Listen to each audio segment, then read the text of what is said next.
यदि हम वर्ष 2023 के इक्विटी मार्केट के मूवमेंट या वोलाटिलिटी को देखें और उसके कॉन्टेक्स्ट में म्यूचुअल फंड के डिफरेंट सेगमेंट्स के परफॉर्मेंस पर नजर डालते हैं तो हम देखते हैं कि वर्ष 2023 में के आखिरी दिन निफ्टी 50 बंद हुआ था 18,105 पे, जबकि वर्ष 2023 में अपने सबसे निम्नतम स्तर यानी 20 मार्च 2023 को ये बंद हुआ था 16,828 और ये हाईएस्ट लेवल जो था वो 15 सितंबर 2023 को था, जबकि निफ्टी 50 20,129 पॉइंट्स पे बंद हुआ था और कल यानी 31/10/2023 को ये 19,079 पॉइंट्स पे बंद हुआ।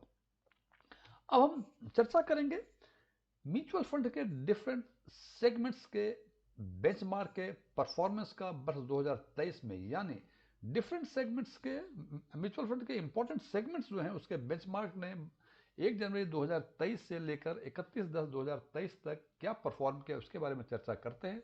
तो सबसे पहले हम देखते हैं कि स्मॉल कैप के बेंचमार्क ने वर्ष 2023 में 27.67% का परफॉर्मेंस दिया है, रिटर्न दिया है। दूसरे नंबर पे आता है मिड कैप सेगमेंट के बेंचमार्क ने 22.94% का रिटर्न दिया है। मल्टी कैप ने ये रिटर्न दिया है 15.22%। लार्ज एंड मिड कैप ने ये परफॉर्मेंस जो है इनका 14.08% था और ईएलएसएस और फ्लेक्सी कैप का बराबर है 9.82% और लार्ज कैप का अपने इंपॉर्टेंट सेगमेंट्स में सबसे कम 5.46%। इसमें हमने इक्विटी फंड्स के इंपॉर्टेंट सेगमेंट्स को कवर किया। एक दो सेगमेंट्स और हैं जो लगा कि इंपॉर्टेंट नहीं, ये जाने माने सेगमेंट्स हैं, तो इनके बेंचमार्क के परफॉर्मेंस का की बातें हमने यहाँ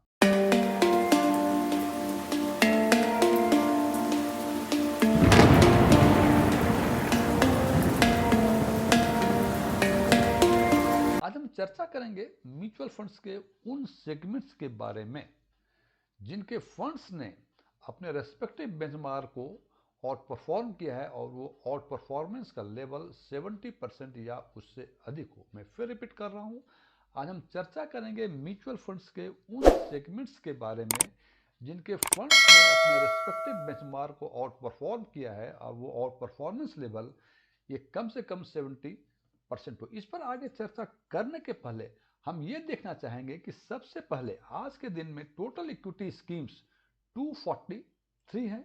out of 243 schemes total 139 schemes ने अपने रेस्पेक्टिव बेंचमार्क को आउट परफॉर्म किया है और यदि out performance level total equity schemes की बातें यदि करें तो आउट परफॉर्मेंस लेवल ये 57% था। फ्रेंड्स, यहाँ एक चीज बता दूं, जो हमने इस स्टडी में जो इक्विटी स्कीम्स को कवर किया है वो केवल एक्टिवली मैनेज्ड फंड्स को कवर किया है, इसमें इंडेक्स फंड को कवर नहीं किया है। तो इसमें आप कंफ्यूज नहीं हो, इक्विटी स्कीम्स तो काफ़ी अधिक है, हमने 243 ही क्यों बताया, it is only for actively managed equity funds. तो हमने यहाँ देखा कि जितने एक्टिवली मैनेज्ड इक्विटी फंड्स आज के दिन में बाजार में हैं उसमें से 57% फंड्स ने अपने रेस्पेक्टिव बेंचमार्क को आउट परफॉर्म किया है और इससे हमें यह लगता है कि आज के दिन में भी आधे से अधिक फंड अपने बेंचमार्क से बेहतर परफॉर्म कर रहे हैं। तो उन लोगों को जो थोड़ा सा फंड्स को शॉर्टलिस्ट कर सकते हैं उनको एक्टिवली मैनेज्ड फंड में जाना चाहिए, ना कि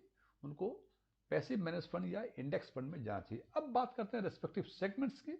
इस सेगमेंट्स में हम देखते हैं कि सबसे अच्छा परफॉर्मेंस जहां तक अपने बेंचमार्क को आउट परफॉर्म करने की बातें हैं वो लार्ज कैप फंड ने किया है, लार्ज कैप सेगमेंट ने किया है, जिसमें से आज के दिन में actively manage large cap fund केवल 30 हैं। उस 30 में से 23 फंड्स ने अपने रेस्पेक्टिव बेंचमार्क को आउट परफॉर्म किया है और इस तरह से आउट परफॉर्मेंस लेवल इनका आता है 83%। दूसरे नंबर पे है वैल्यू फंड, जिसमें आज के दिन में कुल 19 फंड्स हैं और उस 19 फंड्स में से 14 फंड ने आउट परफॉर्म किया है अपने रेस्पेक्टिव बेंचमार्क को और इस तरह से इनका आउट परफॉर्मेंस लेवल 74% है। तीसरे नंबर पे आता है फ्लैक्सी कैप फंड, जिसमें आज के दिन में कुल 32 फंड्स हैं। उस 32 फंड्स में से सबसे अधिक आउट परफॉर्मेंस का लेवल उस 32 फंड में से 23 फंड्स ने अपने बेंचमार्क को आउट परफॉर्म किया है और आउट परफॉर्मेंस का लेवल ये 72% है। और